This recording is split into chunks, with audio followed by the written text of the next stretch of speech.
Bonsoir à toutes et à tous, nous sommes à la Grande Combe en périphérie d'Alès et derrière moi vous voyez se tient, il est flambant neuf, il est rutilant, le nouveau centre de l'Épide qui dans un petit mois va accueillir les nouveaux volontaires du centre. C'est d'ailleurs le 20e centre de l'Épide, mais là nous ne sommes pas en 20 mais en 21 puisque nous sommes en 2021, va se tenir la rencontre Point commun.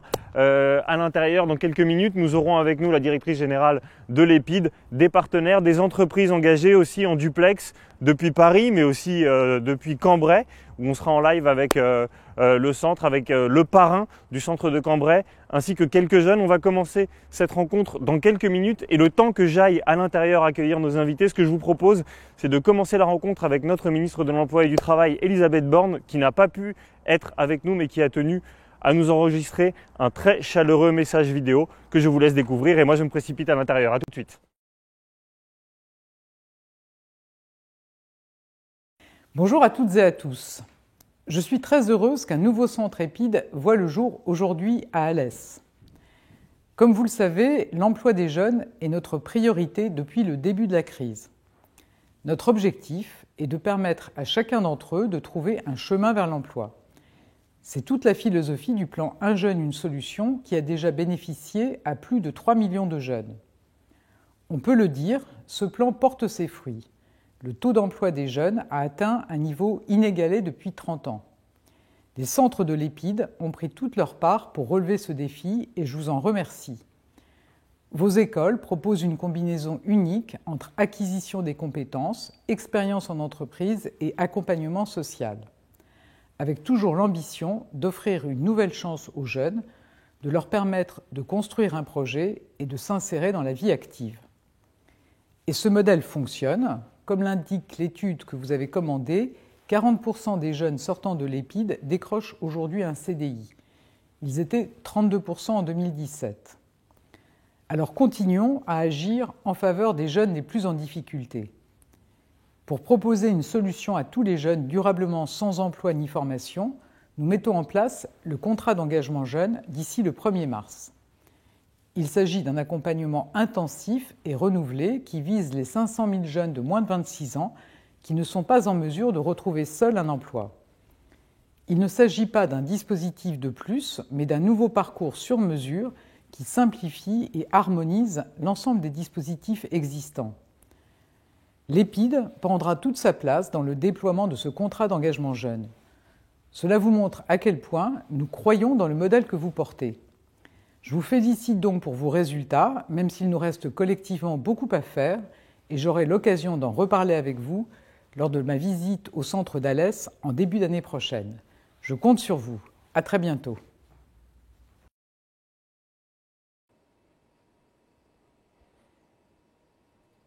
Bien, rebonsoir à toutes et à tous. Nous sommes à l'intérieur donc, de ce nouveau centre d'Alès. Derrière moi, vous avez des jeunes volontaires de l'Épide de Marseille qui sont reconnaissables au fait qu'ils ont déjà le polo réglementaire. Et les jeunes qui ne l'ont pas encore, c'est parce qu'ils n'ont pas encore été livrés, mais ce sont les jeunes volontaires d'Alès. Et donc vous venez de l'entendre, les jeunes, vous allez avoir la visite de la ministre Elisabeth Borne dans quelques instants pour l'inauguration. À mes côtés, j'ai Catherine Pech, la nouvelle directrice de ce centre d'Alès, Monsieur Delay, qui a accepté de bien vouloir venir témoigner ce soir avec un message intergénérationnel pour les jeunes. Arnaud Firma, bonsoir. Un début de réseau et ça me regarde, on en reparle dans quelques instants. Et puis à mes côtés, Florence Gérard-Chalet, bonsoir, la directrice générale de l'Épide. Un nouveau centre de l'Épide, pour vous, ça doit quand même être un petit moment d'émotion d'abord d'être là ce soir.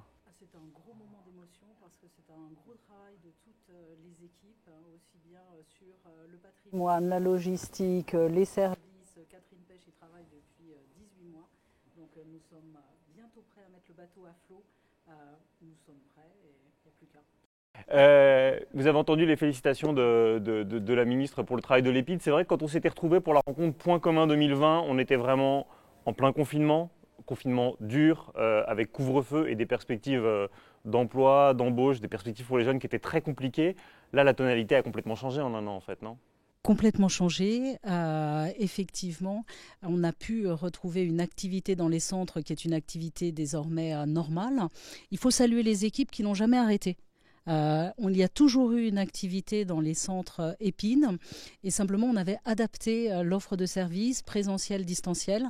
Mais désormais, depuis le mois de juin, on recommence entièrement au présentiel. Et aujourd'hui, nous avons de plus en plus de jeunes qui regagnent l'EPID et c'est une grande satisfaction, d'autant que nous accueillons les jeunes traditionnels, mais aussi des nouveaux publics désormais avec les jeunes à partir de 17 ans. Et c'est une grande satisfaction pour nous de les accueillir. Chaque année, avec l'Institut IFOP, vous faites une grande étude qui s'appelle Point commun, d'où le nom de cette rencontre. On ne va pas la présenter en intégralité parce que le temps nous manquerait, mais on peut peut-être revenir sur 3-4 points saillants qu'on va découvrir en infographie, si vous voulez bien. D'abord, la satisfaction des jeunes vis-à-vis des services de l'EPID, elle est en forte hausse, évidemment, pour la directrice générale. C'est un motif de satisfaction aussi. Alors, pour la directrice générale, mais surtout pour l'ensemble des équipes qui y travaillent. C'est extrêmement important. Cette étude a été faite sur un échantillon représentatif de 4500 jeunes qui sont sortis de l'EPID depuis la mi-2019 jusqu'à mars 2021. Ça veut dire qu'il y en a plus de la moitié là-dedans qui ont 18 mois hors EPID et donc d'insertion, et un quart qui sont sortis pendant le confinement. On était donc très attentifs de savoir ce qui s'est passé pour eux. Ce qui est important, c'est que quand ils sont sortis de l'EPID, eh bien, il y en avait 64% qui étaient en emploi ou en formation. Et là, quand on regarde aujourd'hui, eh bien, c'est 76% des jeunes qui sont en emploi ou en formation. C'est-à-dire qu'il y a eu une hausse de 12 points. L'EPID, ce n'est pas un feu de paille où on place à la va-vite des jeunes, c'est un effet durable et qui s'améliore avec le temps puisque les 12 points que nous avons pris, ce sont 12 points sur l'emploi. Et ça, c'est quelque chose qui est extrêmement important.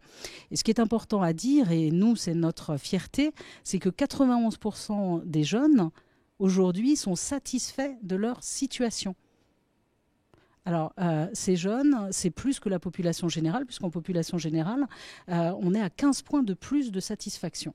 Moi, je trouve ça formidable.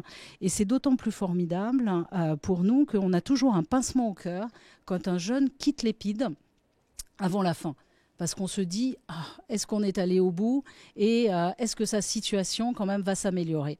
Et oui, la situation des jeunes s'améliore même quand ils quittent l'EPID avant l'heure. Et je trouve assez extraordinaire que finalement, on a 82% des jeunes qui recommandent l'EPID pour l'insertion professionnelle, alors que finalement, il y a 18 points de moins de jeunes qui sont sortis de l'EPID à temps. Ce qui veut dire qu'un jeune qui est passé par l'EPID et qui est parti, eh bien, il considère malgré tout que ça lui a été utile et que sans son passage à l'EPID, il n'en serait pas là où il est, c'est-à-dire à ses 91% de taux de satisfaction. Donc moi, je dis qu'une seule chose, c'est bravo aux équipes et c'est une grande fierté pour la directrice générale. Je crois que c'est même le cas derrière. Je sais que vous vous connaissez de Marseille et d'Alès. C'est toi qui lui as conseillé de venir à l'EPID ? Il est venu tout seul ? Ah bon. En fait, on a presque sous le contrôle de Catherine, mais c'est plus de la moitié des jeunes qui viennent par le bouche à oreille et essentiellement le bouche à oreille des pères, c'est-à-dire de leurs amis PAIR, qui PAIR, oui, pas papa. Mais père PAIR, effectivement, qui leur conseille de venir à l'EPID. Et j'étais, il y a des jours à l'EPID de Belfort, sur 10 jeunes, c'est simple, il y en avait 9 qui étaient venus sur les conseils d'un frère, d'une sœur, d'un ami qui était passé par là, ou d'un tonton qui avait vu un reportage, ce qui est bien aussi. Alors, on avait vu une deuxième infographie qui disait au-delà de la crise sanitaire, l'espoir. On voit qu'effectivement, le contexte est très porteur pour l'insertion des jeunes, nonobstant la 5e, voire 6e vague. Et oui, ça de ce point de vue-là, c'est sympathique. On peut peut-être montrer la 3e qui montre au fond les débouchés, où vont les jeunes après l'EPID. Et là, ce qu'on va voir avec le camembert qui va apparaître, c'est qu'il y a de très nombreux débouchés professionnels qui s'offrent à eux. Et ça, il y a peu de structures qui peuvent en dire autant. Je crois que vraiment l'important, c'est que l'EPID s'adresse à des jeunes qui sont dans l'interrogation. Ils ne savent pas forcément où ils veulent aller. Et par contre, on va leur faire découvrir des métiers, des secteurs, découvrir leurs capacités que souvent ils sous-estiment. Et ensuite, eh bien, ils vont choisir leur projet professionnel. Et quand vous regardez la diversité des sorties, c'est parce qu'il y a un très grand choix et des jeunes qui ont plein de capacités et plein de talents. Alors la croissance de l'emploi et les grands domaines de l'insertion sur ces dernières périodes, pour nous, ça a été l'artisanat. Et là, la croissance est tirée par le bâtiment, très clairement. Ensuite, c'est la logistique. Tous les services aux entreprises a beaucoup augmenté sur la dernière période. Finalement, peut-être de façon paradoxale, parce qu'on est en crise sanitaire, mais les métiers du social ont plutôt tendance à diminuer, tout simplement parce que les jeunes ne peuvent plus aller en stage et ne peuvent plus découvrir ces métiers. Une satisfaction, c'est de se dire qu'on a maintenu l'insertion dans le secteur de l'hôtellerie-restauration, alors même que ces secteurs ont été durement touchés et fermés. Et puis, pour tous ceux qui pensent que l'EPID, c'est exclusivement les métiers de l'uniforme, nous en portons un, ce sont nos racines et nous les assumons, mais les métiers de l'uniforme ont plutôt diminué sur la dernière période et c'est seulement un jeune sur 7 qui part dans les métiers de la défense. Oui, 15%, donc vraiment une très très grande palette d'avenir qui s'offre à ces jeunes. Un dernier point sur l'étude, quel type de contrat s'offre à ces jeunes après l'EPID? Est-ce qu'ils vont passer par les parcours de jeunes classiques d'intérim ou est-ce qu'ils peuvent viser des contrats beaucoup plus stables? Alors, c'est un point de satisfaction que relevait la ministre du Travail, Elisabeth Borne, que l'on peut remercier pour son soutien à l'EPID. C'est la qualité du travail que trouvent les jeunes. On a une amélioration depuis 2017, puisque les jeunes sont à 40% dans un CDI. C'est bien d'être dans un CDI 18 mois après sa sortie de l'EPID. C'est en progression de 8 points. Pour l'essentiel, à 80%, ce sont des temps pleins. Les temps partiels et les tout petits temps partiels, c'est très très court et très très limité. Et puis je voudrais signaler une tendance nouvelle, c'est l'alternance. C'est de se dire que l'EPID, c'est une étape. Et souvent ces jeunes, ils ont eu des cabosses dans la vie, ils découvrent leur capacité à l'EPID, ils font un premier pas à aller dans un premier emploi, et puis ils découvrent qu'ils peuvent aller plus loin. Et il y en a 7% aujourd'hui qui sont en alternance pour se former et aller au-delà de ce premier pas. Et on ne peut que les féliciter. Pour devenir plus tard directeur général ou directrice générale de l'EPID et prendre votre place, puisque vous avez incité les jeunes juste avant que l'émission ne commence à venir prendre votre place. Et c'est très fair-play de votre part. Merci beaucoup. Je reviens vers vous juste après. Arnaud Fima, fondateur de Un Début de... Non, je pense que votre micro marche. Il y avait juste un... On va tester? Est-ce que ça marche? Impeccable.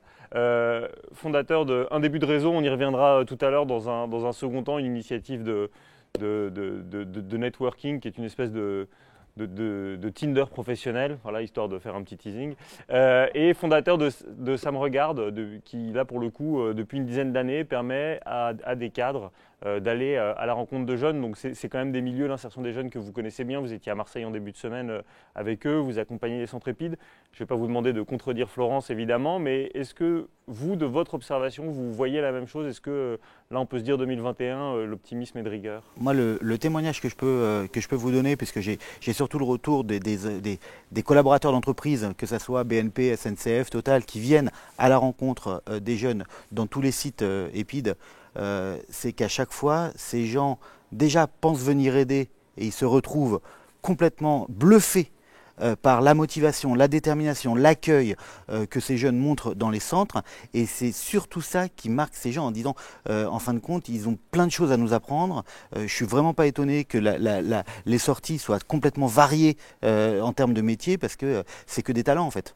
Et donc là, l'EPID est là pour les faire naître, pour les maturer. C'est top. Ouais.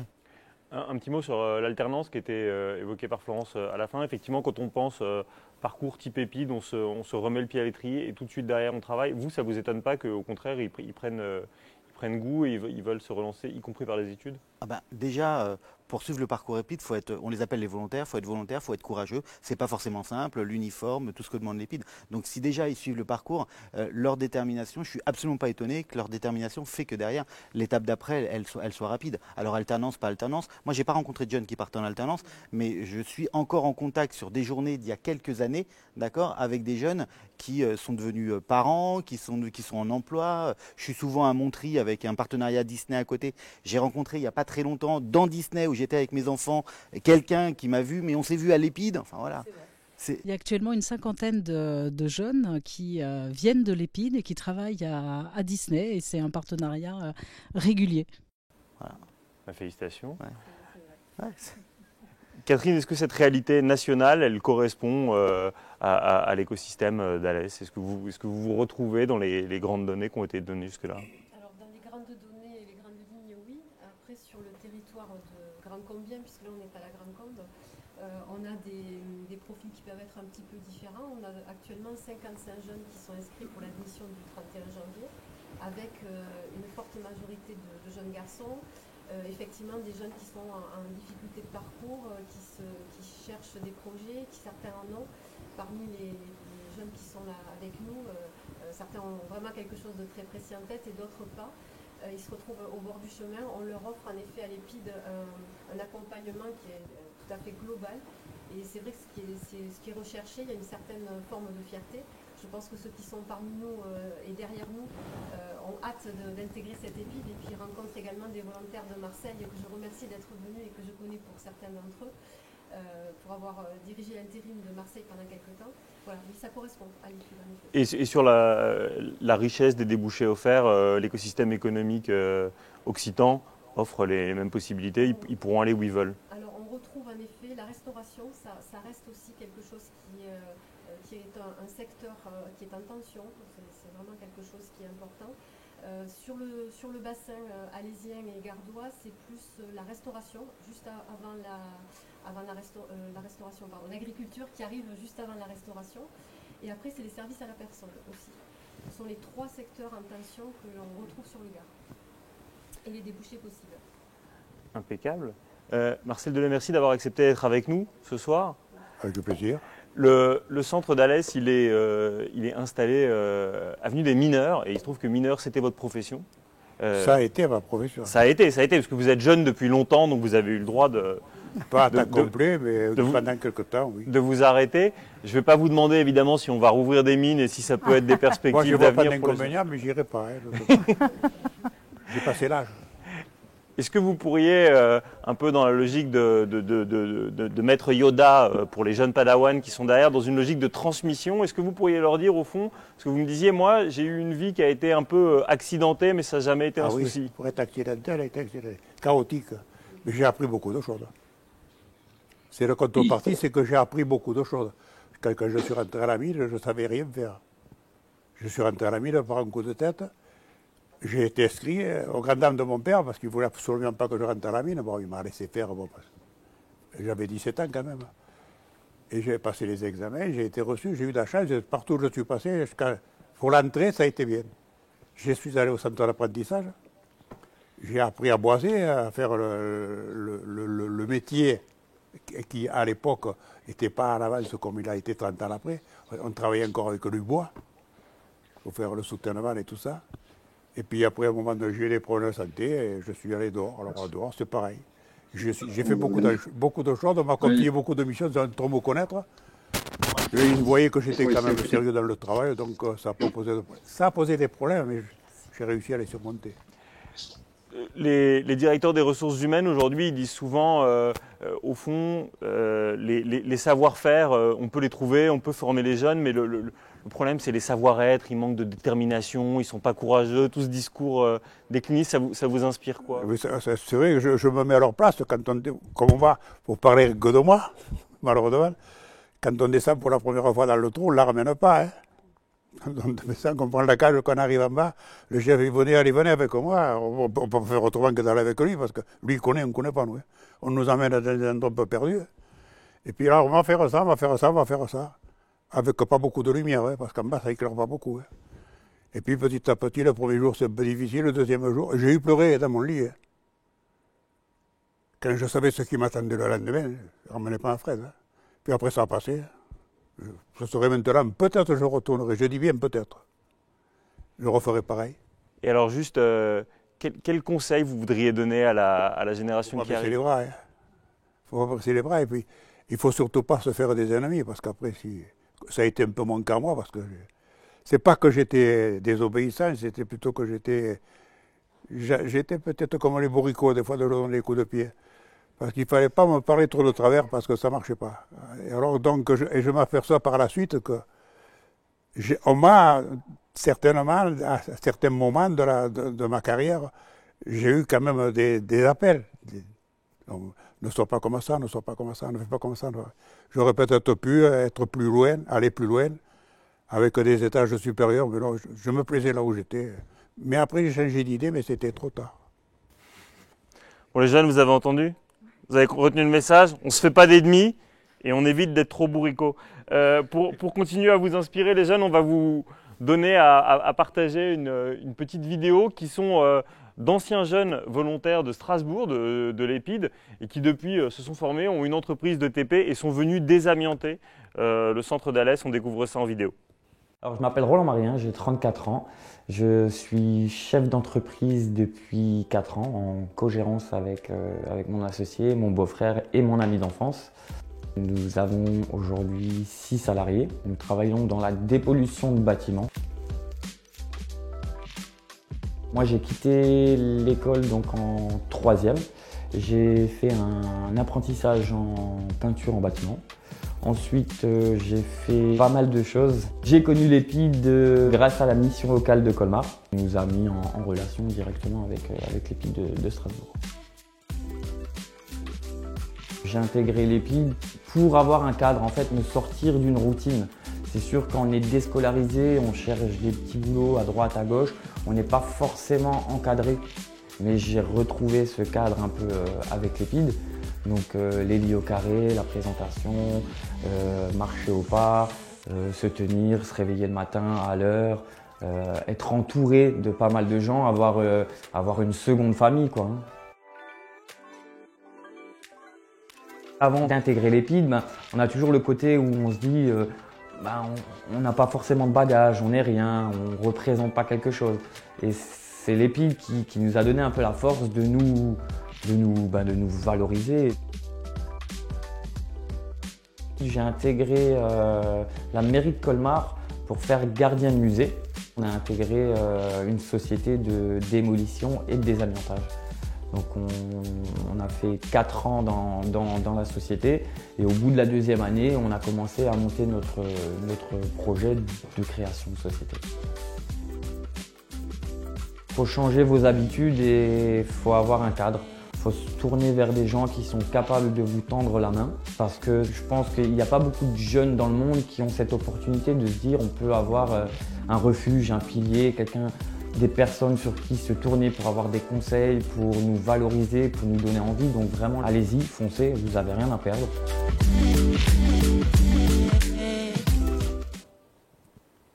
Florence, là, ce qu'on entend, c'est que quelle que soit la génération, le conseil est le même, il faut foncer. Mais en tant que directrice générale, ça doit vous faire plaisir de voir une vidéo pareille. Ça fait très très plaisir. On était ravis de découvrir qu'ils intervenaient sur le site. On ne savait pas du tout. Et c'est l'occasion, parce qu'ils le disent, ces jeunes ont une vie compliquée. Mais moi, je voudrais vraiment saluer leur pragmatisme, leur agilité et puis la confiance. Le pragmatisme parce que quand même, il y en a plus des 2 tiers qui ont souffert de la crise sanitaire, qu'ils le disent. Il y a eu un impact modéré ou fort sur leur situation. Ils sont très pragmatiques parce que ce qui était important pour eux, et ils l'ont compris, c'est d'être dans le travail. Et ils ont accepté pour avoir un travail, finalement, des adaptations, des fois des choses qui n'étaient pas en rapport avec leurs attentes, des rémunérations parfois moindres, parfois des durées, des horaires changeantes. Mais l'important pour eux, c'était de rejoindre le travail. Et ça, il faut saluer ce pragmatisme. L'agilité, parce qu'il y en a quand même un quart qui sont allés dans des secteurs qui n'étaient pas ceux qu'ils avaient choisis. Et un quart a fait un choix de mobilité géographique. Et ça, c'est quand même quelque chose qui est très important. Et je me dis que des jeunes qui ont ce pragmatisme, cette agilité, et qui gardent l'espoir, puisque ce qu'ils disent, c'est quand même 82% ont confiance dans les PID, dans les pouvoirs publics, comme il nous l'avait dit d'ailleurs de l'entreprise, on doit le saluer et ça nous oblige. Non, mais effectivement, la mobilité géographique, c'est vraiment à souligner, parce qu'on dit souvent que c'est un mal français. Il y a à peine 5% des gens qui seraient prêts à bouger. Et donc là, un quart. Félicitations les jeunes. On va nous aussi bouger. On va aller à Cambrai, dans le Cambrésis, célèbre pour ses délicieuses bêtises. Voilà, je n'osais pas le dire. Mais est-ce que Cambrai est avec nous? Est-ce que Vincent Gilliot est là par le miracle de la technique? Je suis là. Est-ce que vous m'entendez? Je vous entends très bien et merci à vous de prendre quelques instants parce que je sais qu'il y a un événement ce soir et que vous êtes attendus évidemment pour aller célébrer avec les jeunes, avec les mentors. Mais voilà. Pour ceux qui ne vous connaissent pas, vous êtes le parrain du centre EPID de Cambrai pendant un an, mais vous êtes aussi et surtout directeur du Auchan local. Vous me l'avez appris et c'est quelque chose qu'on sait très peu, mais un supermarché, c'est 35 métiers différents. Donc Florence venait d'évoquer la richesse des débouchés. Avec votre seule entreprise, vous pouvez offrir beaucoup de débouchés différents aux jeunes de l'EPID et je crois que vous ne vous priez pas de le faire d'ailleurs. Oui, absolument. L'hypermarché est très peu connu, sauf par quelques déboires, mais on ne connaît pas le métier. Et quand on peut faire découvrir le métier à tout le monde, ça permet de susciter des vocations. Et dans une entreprise où il y a des métiers, ce qu'on appellera rares, c'est très important de pouvoir porter comme ça devant des jeunes des solutions d'embauche ou des solutions pour mener une vie différente. Et notamment les métiers rares, je parle de boulanger, pâtissier, boucherie, tout ce qui est métier de bouche d'une manière générale, technicien, mais il y en a d'autres. Je sais qu'il y a un mot que vous aimez beaucoup et que l'EPID aime beaucoup, c'est volontaire, parce que c'est un mot que vous retrouvez trop peu dans le marché du travail, mais beaucoup à l'EPID. Est-ce que vous dites ça pour faire plaisir à Florence ou est-ce que vous le pensez sincèrement? Je le pense sincèrement et je ne le dis pas pour Florence, que je ne connais pas mais que je salue. Je le dis pour tous les jeunes qui sont derrière. Moi, je suis épaté. Mais vraiment, parce que volontaire, pour moi, ça a une signification importante. Ça veut dire qu'à un moment donné, vous avez fait acte de courage en disant là où je suis, ça ne va pas, ça ne me convient pas. Et donc, je prends conscience que je dois me remettre dans une situation acceptable pour moi-même. Deux, ça demande beaucoup d'abnégation parce qu'il va y avoir un sacrifice à faire, des sacrifices à faire pour pouvoir rentrer dans cette formation, sacrifice tant familial que au niveau des copains et autres. Et deux, je voudrais souligner aussi le courage que vous avez parce que vous vous rendez disponible. On parlait d'agilité tout à l'heure. Cette agilité, elle est très importante parce qu'elle montre une ouverture d'esprit extraordinaire. Vous êtes capable d'accepter, de découvrir des choses. Et je voudrais vous remercier vraiment de garder ça parce que c'est très très fort. Pour l'entreprise, ça vaut de l'or. Des gens qui sont volontaires, qui ont envie, qui sont prêts à s'ouvrir et à accepter des choses, c'est formidable. Continuer dans cet état d'esprit-là, c'est extraordinaire. Peut-être encore juste un mot et je vous libère et je vous rends à vos ouailles, mais je sais qu'au-delà d'être directeur du Auchan de Cambrai, vous discutez beaucoup avec vos homologues chefs d'entreprise du Cambrésis. Est-ce que vous faites un travail d'évangélisation, enfin évangélisation laïque, ça va sans dire, mais pour leur dire au fond, les jeunes de l'EPID, ils vous apporteront ce que vous ne trouverez pas ailleurs, puisque on le dit trop peu, mais si on peut imaginer qu'on pouvait se connecter demain sur le portail national de Pôle emploi, il y a quasiment 1 million d'offres d'emploi à pourvoir en France. Et souvent, les employeurs disent qu'ils ne trouvent pas les candidats, qu'ils n'ont pas les ressources en face. Donc, quel serait votre plaidoyer pro-EPID ?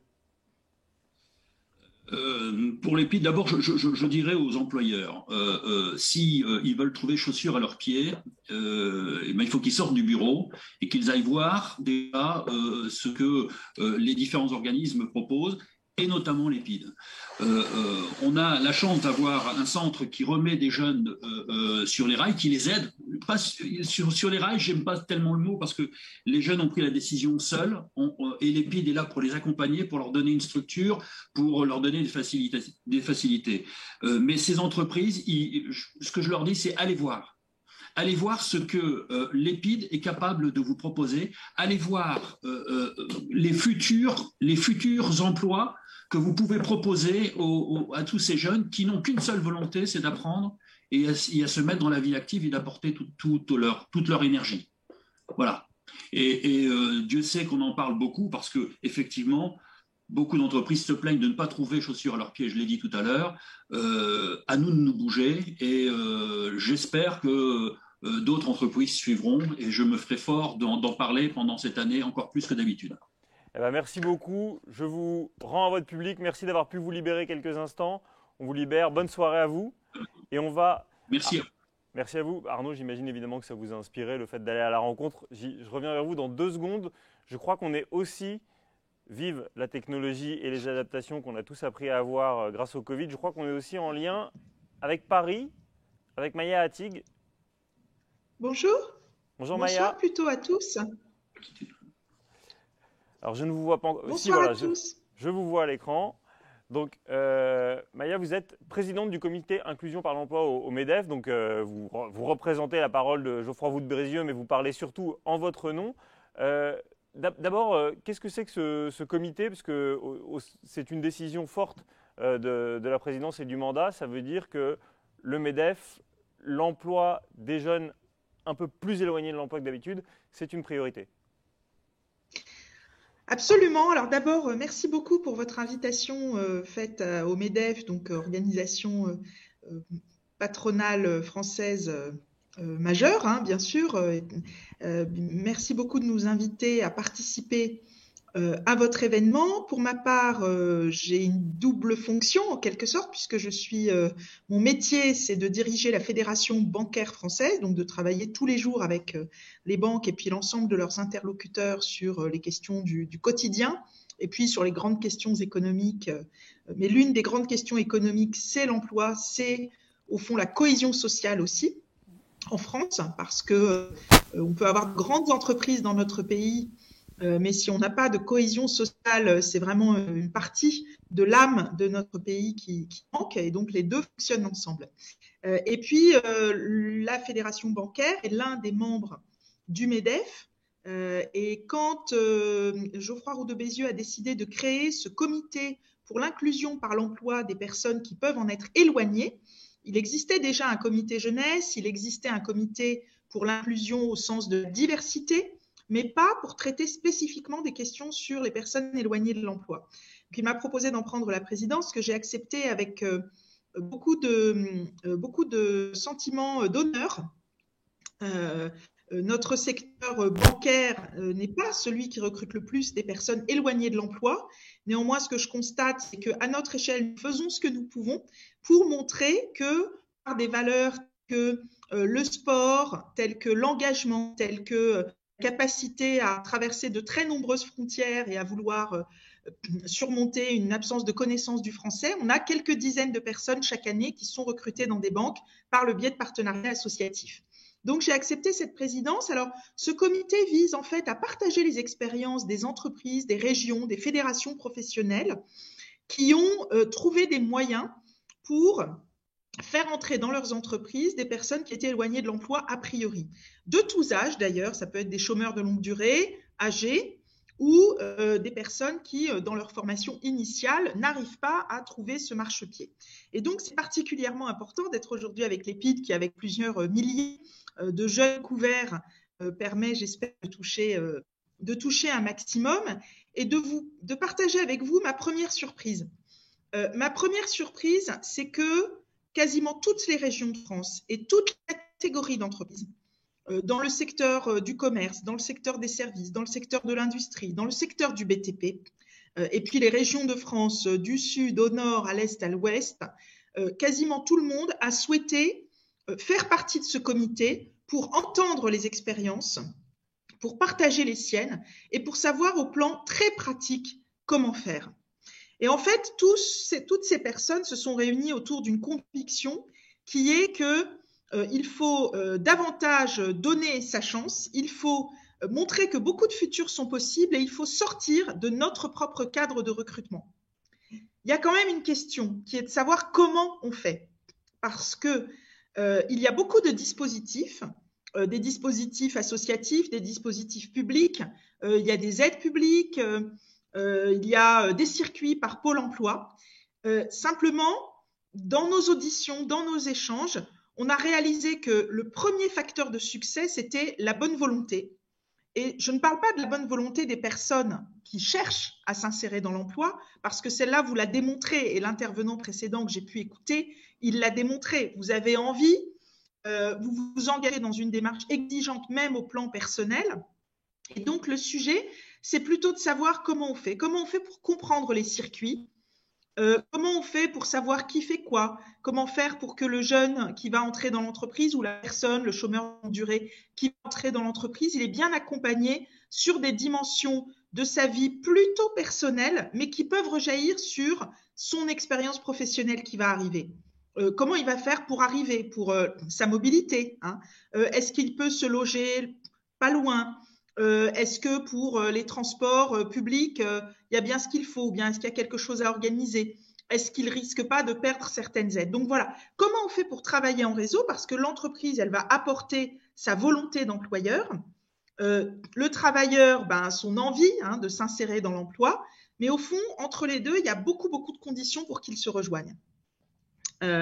Et donc, les 3 éléments clés auxquels on pense, c'est la confiance dans les jeunes, dans l'avenir. Moi, j'ai confiance dans le fait que les entreprises, elles ont cette volonté-là, et que aujourd'hui, ce sur quoi on doit travailler, et on essaye d'y travailler de façon très pratique avec le MEDEF, c'est plutôt le comment faire, comment on fait, comment on fait la démarche, comment on gère la bonne intégration dans l'entreprise, comment on gère les situations, ça va être plus compliqué, mais on va quand même essayer de ressortir par le haut. Donc, quand je vois, par exemple, dans vos sondages, que 91% des jeunes issus d'EPID sont satisfaits dans leur situation professionnelle, alors que c'est plutôt 78% en moyenne, je me dis qu'il y a beaucoup de succès. Je me dis aussi, qu'est-ce qui se passe quand on est dans les 9% qui ne sont pas satisfaits? Comment on fait pour surmonter cette déception de part et d'autre, et surtout ne pas considérer que ces quelques déceptions doivent entacher tout le reste. Donc, le premier facteur, c'est la confiance, c'est d'y croire, mais je pense que si vous êtes tous engagés dans une démarche aussi exigeante, c'est que cette confiance, vous l'avez. La deuxième chose que vous avez encore plus, c'est la volonté et la motivation. Et la troisième chose, c'est la méthode. Et au fond, cette méthode, c'est savoir comment on fait pour rentrer dans l'emploi, c'est quoi les savoirs, les savoir-faire, les savoir-être, comment on fait pour comprendre les codes. Alors, les codes, on ne les a pas toujours de par sa naissance, on ne les a pas toujours de par ses études, on les a parfois pas de par là où on a travaillé avant. Et ça, il faut que vous sachiez que c'est quelque chose qui existe partout.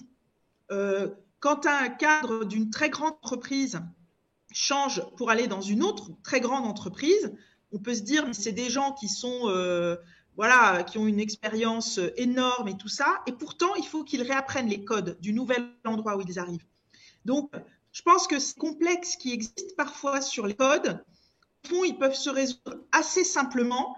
C'est d'être simple, modeste au début, d'essayer d'écouter, de comprendre, pas se laisser intimider, parce que je crois que les entreprises, elles ont besoin de se faire connaître aussi et d'éviter de faire croire qu'il y a ces barrières qui empêchent d'avoir confiance en soi et d'avoir de la volonté. Voilà. Et donc, l'EPID, c'est effectivement un espace qui permet cette confiance, cette motivation et l'acquisition de toutes ces méthodes pour construire son avenir professionnel, accéder à de nouvelles formations, à un accès au CDI. Je vois que c'est plus des 2/3 en tout sur les retours en formation et les CDI.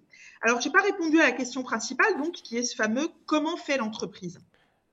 Donc, la façon dont on propose de travailler, nous, c'est que les MEDEF territoriaux, dont plusieurs travaillent déjà beaucoup en réseau, finalement, qu'ils aient un outil pour savoir quelles sont les voies sur le territoire où ils sont, les bonnes personnes, les personnes clés. Est-ce que ça va être Pôle emploi? Est-ce que ça va être un autre organisme qui va les orienter au mieux? Qu'ils aient aussi connaissance des différents potentiels. Alors, des EPID, il n'y en a pas partout. Des associations du type École de la deuxième chance, il n'y en a pas partout non plus. Donc, on ne peut pas avoir de modèle unique pour toute la France. Ce qui compte, c'est vraiment que dans chaque région, et vraiment je salue cette initiative dans votre région, dans votre département, pour faire connaître, donner le maximum de relais possible et permettre au fond aux personnes intéressées d'avoir plus facilement accès à l'information en proximité. On a une grande intention nationale qui est cette intention de cohésion, d'inclusion, mais en réalité, c'est au niveau de proximité que ça va se résoudre. Voilà, donc je voulais vraiment témoigner avec vous de cette très grande volonté des entreprises et puis cette nécessité d'expliquer comment y aller. Et donc, quelque chose qui est aussi cadré que l'EPID, c'est très positif parce que ça veut dire qu'on a des interlocuteurs de qualité, très bien rodés, qui peuvent informer les entreprises sur ce qui a marché, ce qui n'a pas marché, ce qu'il faut encore tenter, ce qui permet à chaque entreprise finalement volontaire j'allais dire, d'aller au bout de ses limites et d'aller au-delà même de ce qu'elle accepte habituellement en termes de recrutement. Merci infiniment. Voilà que je voulais partager avec vous et échanger peut-être dans les minutes qui nous restent. Bien sûr, Florence, je vous ai entendu beaucoup opiner. Vous allez pouvoir recruter Maya comme responsable plaidoyer, sans doute. Alors très très volontiers, c'est une proposition effectivement que l'on peut vous faire. En tout cas, moi je retiens deux points d'appui très très importants et de convergence. La confiance. Vous avez exprimé la confiance des entreprises au travers du MEDEF, qui est un organisme effectivement extrêmement important et pour nous un partenaire majeur. La confiance dans ces jeunes et dans l'EPID, je vous en remercie. Je voudrais en miroir dire combien les jeunes ont une vision positive de l'entreprise, parce qu'on ne le dit pas tout le temps. Et dans la dernière enquête que l'on avait faite, 81% des jeunes avaient confiance dans l'entreprise pour les aider dans leur insertion. C'est un chiffre qui a son prix car il a été fait la première semaine d'entrée dans le deuxième confinement, début novembre dernier, et leurs deux points d'appui, c'était l'EPID et l'entreprise. Et je pense que sur cette confiance mutuelle, on peut construire quelque chose. Le deuxième élément, c'est que vous le disiez, les entreprises souvent peuvent former des jeunes, mais ce qui est important, c'est que le jeune ait la motivation, ce sont nos volontaires à l'insertion, et qu'ils aient une prise en charge globale. C'est vraiment la singularité de l'EPID, d'avoir une prise en charge 360 degrés de nos volontaires et de regarder avec eux à identifier, libérer leurs capacités et de résoudre tout ce que l'on appelle les freins. Des sujets comme la mobilité, effectivement, sont traités. Moi, j'apprécie beaucoup l'approche que vous avez qui est extrêmement constructive et opérationnelle. Ces points communs entreprises sont faits pour valoriser les partenariats que nous avons, prendre de nouveaux contacts et c'est très volontiers que l'on collaborera avec le MEDEF et avec vous pour développer des liens plus forts, à la fois sur les délégués territoriaux que vous nous invitez, sur lesquels vous nous invitez à vous appuyer, et puis sur la commission que vous présidez. Nous avons de belles choses à faire. Et voilà, ça commence comme ça, les rencontres. Arnaud Fima, c'est un peu l'idée, parce que Maya évoquait effectivement le fait qu'il faut apprendre à se connaître et qu'il n'y a pas seulement une méconnaissance des entreprises par les jeunes, mais aussi une méconnaissance des jeunes par les entreprises. Ça, c'est vraiment l'idée de départ d'un début de réseau. Vous travaillez vous êtes partenaire avec les EPID, mais aussi les écoles de la deuxième chance, les réseaux d'insertion, les missions locales, donc vraiment l'ensemble des publics qui sont éloignés de l'emploi à un moment. Au fond, j'ai dit juste pour appâter le chaland que c'était un Tinder professionnel, mais c'est faux. Comment est-ce que vous présenteriez mieux que moi un début de réseau ? Peut-être juste en un mot d'où l'idée vient, quoi. Moi, effectivement, ça fait 10 ans que j'emmène des collaborateurs au sein notamment des centres EPID. Et puis, j'ai fait le compte tout à l'heure. La semaine dernière à Marseille, c'était la 70e journée qu'on fait et on a fait 12 centres EPID. D'accord. Wow. Donc, et on a emmené 2800 collaborateurs dans vos centres avec autant de jeunes qu'on rencontrait. Vous allez être nommés super parrains. Donc avec de l'autre côté autant de jeunes qu'on rencontrait des collaborateurs. Et en fin de compte, c'est né d'une frustration parce qu'ils n'arrivaient pas à rester en contact. D'accord. J'amène des collaborateurs qui ont des réseaux énormes. On sait très bien que le réseau, c'est la première manière de trouver de l'emploi en France. Et du coup, même s'ils s'échangent les coordonnées en fin de journée, même s'ils se promettent des choses, même s'ils se prennent dans les bras en fin de journée, et c'est arrivé avant le Covid, et ben malgré tout, le lendemain, les collaborateurs me disaient, nous on n'ose pas appeler les jeunes, et puis les jeunes disent, non, moi j'ose pas appeler, je vais peut-être le déranger et tout ça. Et je me suis dit qu'il fallait qu'on crée quelque chose, qu'on donne un cadre, encore une fois, pour pérenniser cette rencontre. Et j'ai sollicité les clients de Ça me regarde qu'on a depuis plusieurs années maintenant en leur disant, voilà, on va créer une association qui va s'appeler Un début de réseau. Juste pour la petite histoire, Un début de réseau le nom est né à l'Épide de Montry. J'avais emmené la banque Neuflise repeindre le foyer de la banque le foyer du centre Épide. Et donc ils étaient en binôme, ils ont repeint ensemble le foyer de l'Épide. Et le jeune à la fin de la journée, il s'appelait Ludovic, je me rappelle encore, il avait la carte de visite de la personne de la banque qui lui avait donné, et il me dit, vous savez, pour moi aujourd'hui c'est un début de réseau. C'est la première personne qui me donne sa carte de visite. Voilà. Donc c'est le nom de la plateforme. Et le nom de la plateforme est né. Qui est en ligne depuis une dizaine de jours. Exactement. Vous pouvez tous vous inscrire, undébutderéseau.org. Exactement. Qui poursuit 4 objectifs qu'on peut peut-être présenter. Alors le premier objectif, c'est du réseautage. Donc là, il y a déjà plusieurs centaines de collaborateurs ou de retraités actifs. Monsieur d'ailleurs mineur, j'adore le parcours, pourrait devenir sur Un début de réseau. Et en face, des jeunes de tout un tas de structures, les EPID naturellement, les E2C, les missions locales. Les jeunes ne voient que les adultes, et les adultes ne voient que les jeunes. D'accord. Donc première fonctionnalité du networking à travers un algorithme qu'on a développé par rapport aux jobs que les jeunes veulent faire. Enfin, on a intégré d'ailleurs pas mal de CIP dans la réflexion pour créer un début de réseau. La deuxième fonctionnalité, c'est de l'événement chargé d'insertion professionnelle. Ah non, mais voilà. Pas d'acronyme. Chargé d'insertion professionnelle, on les a intégrés voilà. J'ai même intégré des jeunes de plusieurs structures pour leur faire tester la plateforme naturellement avant de mettre ça en ligne. La deuxième fonctionnalité, c'est de l'événementiel. Soit en digital, soit en présentiel. Je sais que Carrefour m'a promis d'ouvrir des hyper. Peut-être le monsieur Dauchamp tout à l'heure pourrait ouvrir pour que les 35 métiers soient présentés. D'accord. Donc de l'événementiel professionnel, ça peut être aussi culturel ou pourquoi pas sportif. Un jour, les JO d'un début de réseau mêlant des collaborateurs et des jeunes, ça serait génial. La troisième fonctionnalité, c'est les offres d'emploi et de stage. Là, des entreprises peuvent mettre ça. Et la dernière, des bons plans, puisque j'ai tout un tas de partenaires qui veulent permettre aux jeunes d'avoir des bons plans.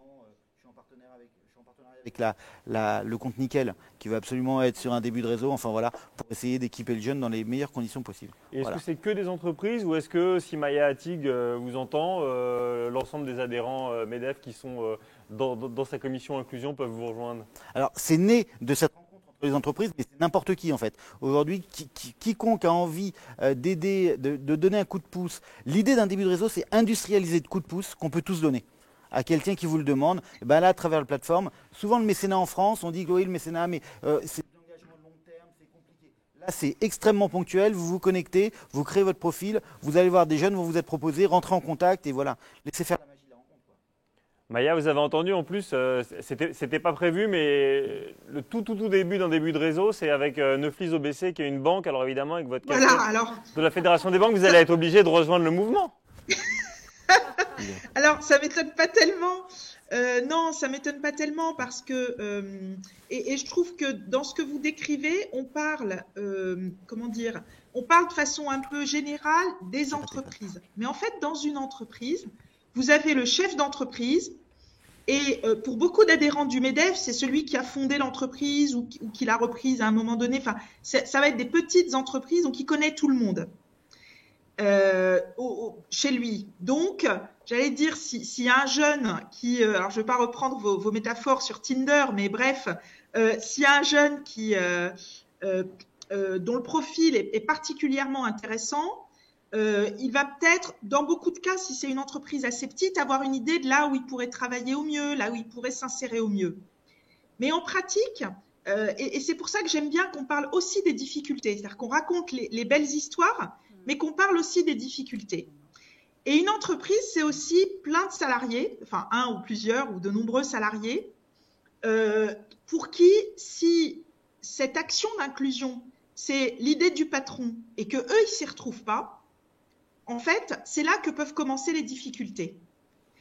Et c'est pour ça que je trouve que c'est très intéressant de se dire que le réseau, c'est pas seulement le chef d'entreprise, le patron, celui qui recrute, mais c'est aussi des personnes qui connaissent l'entreprise, qui la vivent, qui peuvent poser leurs questions, qui peuvent faire leurs remarques, qui peuvent dire moi j'ai eu un jeune, voilà, j'ai eu des difficultés parce que je sais pas quoi, je l'attendais tous les jours à 9h, il arrivait à 9h15, ou vous voyez, des choses comme ça, qui puissent s'exprimer, parce que au fond,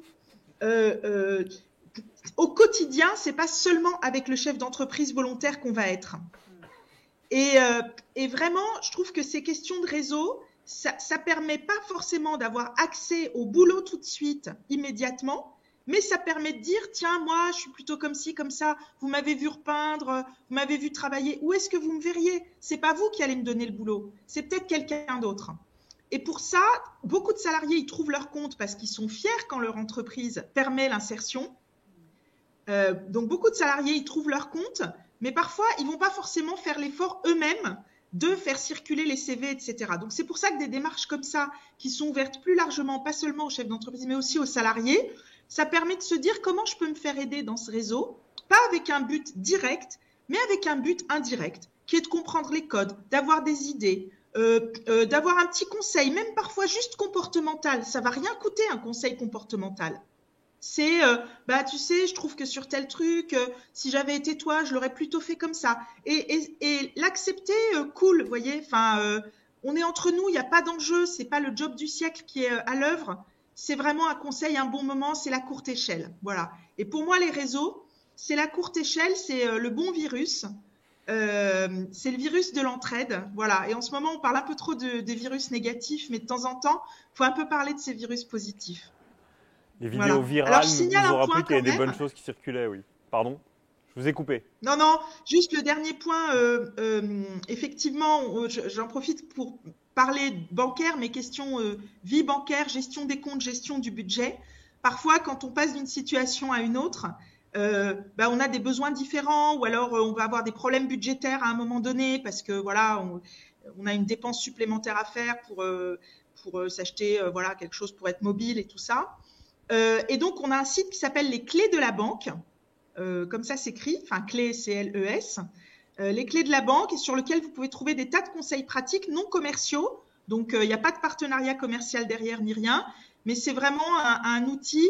Et je crois ce qu'on fait à la fédération bancaire, c'est vraiment essayer d'informer le maximum aussi d'organismes, d'associations, etc., sur la gestion bancaire du quotidien, parce qu'on sait que ça peut miner les gens, ça peut leur prendre la tête à un moment où ils n'ont pas envie. Et donc, on essaye vraiment d'expliquer comment gérer tout ça au mieux pour que vraiment on puisse se concentrer sur sa transition professionnelle quand elle est en vue et pas sur ses problèmes bancaires. Voilà. Merci. Ah, Arnaud, du coup, les clés de la banque, si je comprends bien la manière dont un début de réseau fonctionne, ça va se retrouver en une sur l'onglet Bon Plan, quoi. T'as tout compris. Voilà. C'était déjà là. C'était déjà là, oui. Donc vous allez vous partager en responsable plaidoyer Maya pour un début de réseau. Exactement. Et pour les EPID, en fait. C'est comme avec ça. Crésus aussi, je ne sais pas si vous connaissez. Avec Crésus, oui, bien sûr. C'est avec Crésus, bien sûr. On travaille beaucoup avec Crésus, nous. Oui, on travaille beaucoup avec Crésus, ouais. Et pour donner un exemple très concret de la particularité de cette prise en charge globale du jeune à l'EPID, eh bien, le jeune va apprendre des choses qu'il n'a pas forcément eu l'occasion d'apprendre chez lui. Par exemple, il y a c'est pas des cours, c'est des enseignements sur comment on gère un budget. Tout simplement, quelles sont les dépenses prioritaires que l'on inscrit dans son budget. Il y a une allocation et on peut, pour les jeunes, qu'est-ce qu'ils doivent prendre en charge comme dépenses prioritaires et comment, une fois qu'on a payé son loyer, son transport, qu'est-ce qu'il reste et qu'est-ce qu'on en fait. Et ça, c'est des choses qui sont apprises à l'EPID, de sorte que le jeune ne se mette pas en difficulté par la suite. De sorte que les jeunes qui sortent de l'EPID sont aussi des bons clients pour les banques, parce qu'ils savent gérer un budget et rester dans ce budget. Ils arrivent à 9h, je vous ai entendu. Et ils arrivent à 9h, ah oui, alors là, d'abord ils commencent à 6h, et là, la ponctualité, on ne joue pas. Debout à 6h, 6h30, on a fait son lit et on a fait son ménage. Enfin, bon, bref, on ne va pas prendre la journée, mais c'est rigoureux. On arrive déjà malheureusement à la fin de cette émission. Donc les jeunes, si vous avez une question à poser, ça va être le moment maintenant de lever la main et je vais récupérer le micro de Florence pour vous le tendre. Mais d'abord, Catherine, à l'issue de cette heure d'émission, vous voyez un peu la pression qui pèse sur vos épaules. Vous avez vu un peu les réussites qu'il y a au niveau national. Nous sommes en confiance. Qu'est-ce que ça vous inspire, tout ce qu'on a entendu sur les semaines à venir alors? Moi, je trouve que c'est très très stimulant parce qu'on est sur cette... Florence Gérard-Chailly le disait tout à l'heure, ça fait 18 mois, en ce qui me concerne, que l'on prépare cette ouverture. Là, on est prêt. Ça y est, on est sur un rétro-planning là, qui se resserre. Et là, la présence des jeunes aujourd'hui, j'insiste, de Marseille là, qui sont venus nous retrouver, ça fait plaisir à voir parce que voilà, on a hâte. J'ai des nouveaux personnels qui viennent prendre leurs fonctions et qui ont envie de démarrer. Et je trouve qu'il y a plein de perspectives à voir. On parlait donc des entreprises, on est en lien avec les entreprises et ils parlaient des savoir-être. En fait, ce n'est pas tellement la technicité qu'ils attendent. Si un jeune arrive à l'heure, effectivement, si tout ça, ils vont l'apprendre aussi à l'EPID. Et il y a beaucoup d'attentes aussi de nos partenaires par rapport à cette ouverture-là. Voilà, donc moi j'ai hâte et mon équipe également. Impeccable. Alors, qui veut passer à la postérité pour les réseaux sociaux? Est-ce que vous avez un témoignage à nous donner? Parce qu'on est quand même dans du partage avec les jeunes qui nous suivent. Je sais qu'il y a déjà une volontaire toute désignée. Alors, est-ce que tu veux témoigner de ton parcours ou est-ce que tu veux poser une question, demander un stage au MEDEF? C'est maintenant ou jamais. Hein. Bah, explique un peu ton parcours. Enlève ton masque pour qu'on t'entende bien. Tu peux donner ton prénom quand même. Puis je vais me pousser pour qu'on te voit mieux à l'écran. Oh là là, je suis timide. Mais non. Bonsoir à tous. Voilà, comme les ça codes, voilà, on le met bien près de la bouche, comme okay. Ça. Bonsoir à tous, donc je me présente, je m'appelle Zeynep Bouaher, je suis volontaire à l'insertion au Centre EPID de Marseille depuis mars 2021 et je suis affectée à la section 2 du coup. Donc j'ai découvert le Centre EPID de Marseille grâce à une amie et du coup j'ai tenté d'y aller parce que j'ai un projet armé. Et j'aimerais bien concrétiser mon projet. Du coup, je me suis dit que de vivre dans un cadre, on va dire, d'inspiration militaire, ça pourrait me servir. Donc, m'encadrer, me donner un certain rythme de vie. Et du coup, j'ai pris plein de bagages en main, on va dire, depuis le début. Donc, j'ai pu effectuer le CFG, avoir le PIX, qui est une certification... Merci. Et le PIX? Oh, pardon, désolé pour les acronymes.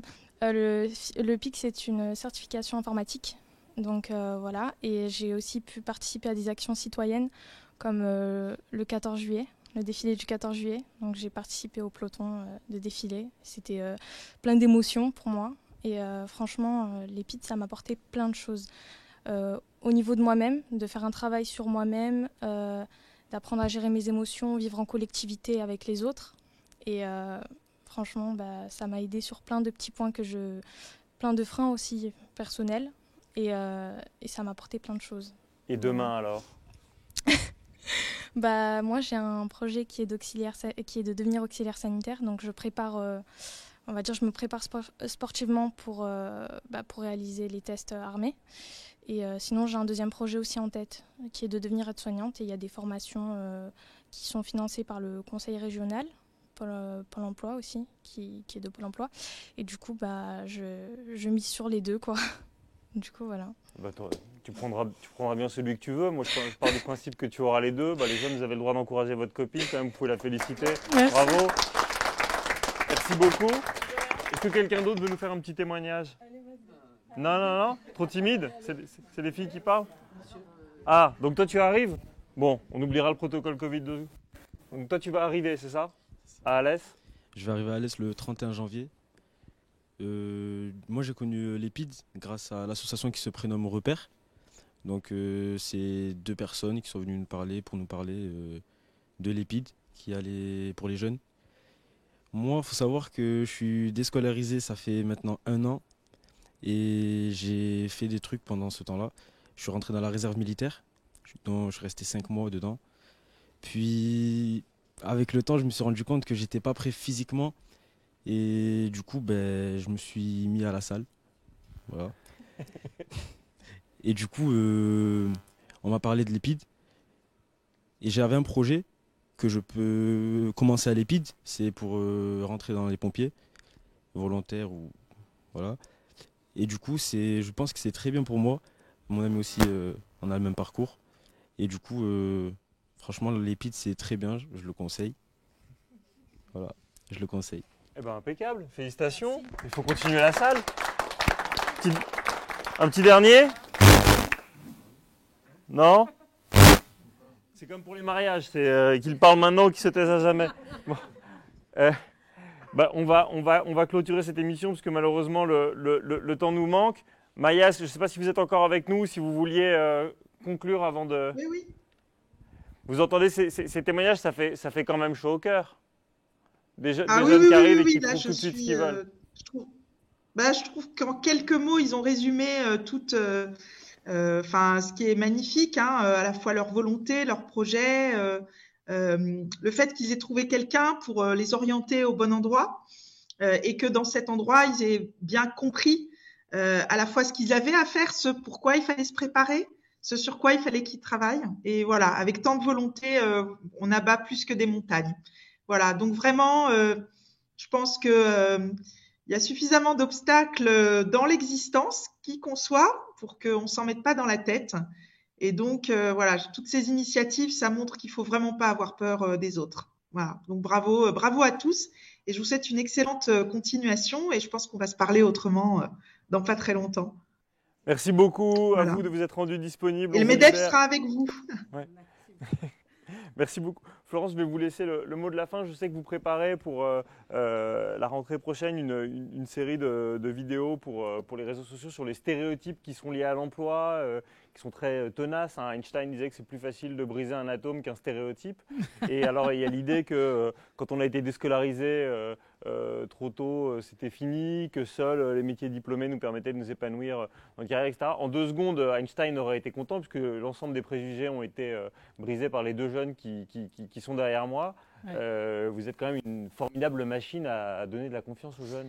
Alors, donner de la confiance aux jeunes, et effectivement, on va avoir des petits spots pour que chacun puisse s'y retrouver et retrouve la phrase, en fait, de ce petit diablotin sur l'épaule qui dit « tu y arriveras jamais et tu ne vaux rien ». Non, non, pas du tout. Avec des témoignages, les jeunes pourront se reconnaître et se dire « moi aussi » et que ça leur donne envie. Et moi, je trouve formidable que dans cette édition 2021 de Point commun entreprise, on l'ouvre avec l'intervention d'Elisabeth Borne, qui soutient l'établissement et qui incarne finalement la demande du gouvernement et de l'État qui est faite à l'Épine, qui est d'incarner une promesse républicaine, que chacun ait une place dans la société, qu'on lui tende la main. Et l'Épine est là pour ceux qui ont des difficultés et faire en sorte qu'ils puissent s'intégrer dans la société.